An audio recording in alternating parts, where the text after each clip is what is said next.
गीता, इस बार गांव में वर्षा नहीं होगी। इस बार अकाल पड़ने की संभावना है। इस प्रकार तो हमारी फसल उपज ही नहीं पाएगी। अगर फसल नहीं उपजी तो हम खाएंगे क्या? ए जी, ये तो बहुत बड़ी समस्या है। अब हम क्या करेंगे?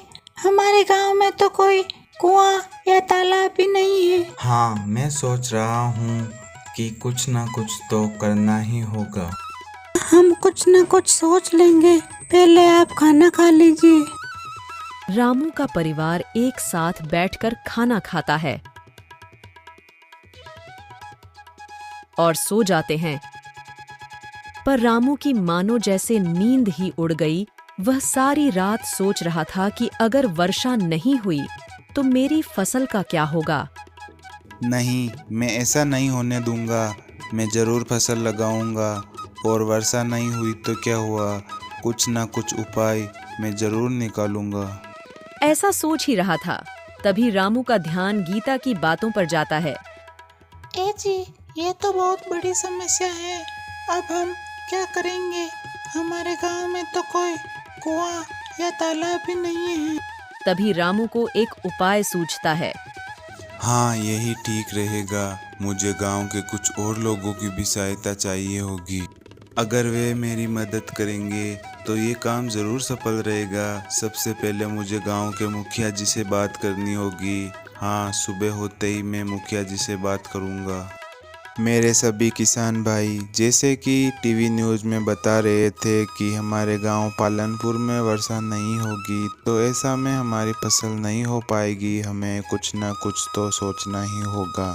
कहे तो तुम सही रहे हो भाई, पर हम कर ही क्या सकते हैं। मैंने एक उपाय सोचा है। हमारे गांव में कोई कुआं या तालाब नहीं है। अगर हमारे गांव में कोई कुआं होता तो वर्षा का पानी इकट्ठा किया जा सकता था, जिससे वर्षा न होने पर भी हम कुएं का पानी को काम में ले सकते थे। इसलिए हमें गांव में एक कुआं खोदना होगा, जिसके लिए हम मुखिया जी से बात करेंगे। हाँ भाई, तुम सही कह रहे हो। इसके बारे में हमें मुखिया जी से बात करनी होगी।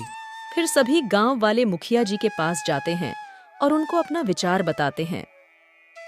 हाँ मेरे किसान भाइयों, तुम सही कह रहे हो। गांव में कोई कुआं या तालाब न होने पर बहुत कठिनाइयों का सामना करना पड़ता है। इसलिए तुम सभी गांव वाले मिलकर एक कुआं खोदोगे। और ज़मीन की चिंता मत करो, मेरे घर के बाजू में ही बरगद के पेड़ के पास पानी होने की संभावना है। तुम वहीं पे कुआं खोदोगे। फिर सभी गांव वाले सहमति जताते हैं और अगली सुबह से वह कुआं खोदने में लग जाते हैं। और कुछ महीनों की मेहनत के बाद कुआं खुद जाता है। कुआं बहुत गहराई पर खुद जाने पर पानी दिखाई देता है, जिसे गांव वाले देखकर बहुत खुश हो जाते हैं। सभी किसान यह बात गांव के मुखिया जी को बताते हैं। मुखिया जी भी खुश होकर बोलते हैं, तुम्हारी महीनों की मेहनत आज सफल हुई। अब सारे गांव वाले बारी बारी कुएं से सिंचाई करेंगे और कुआं पास होने से लोग पीने का पानी भी यहीं से ले जाया करेंगे। इस प्रकार पालनपुर में इस वर्ष वर्षा नहीं हुई, पर कुएं की मदद से सभी किसान भाई बारी बारी सिंचाई करते हैं और सभी किसानों की फसल अच्छी हुई।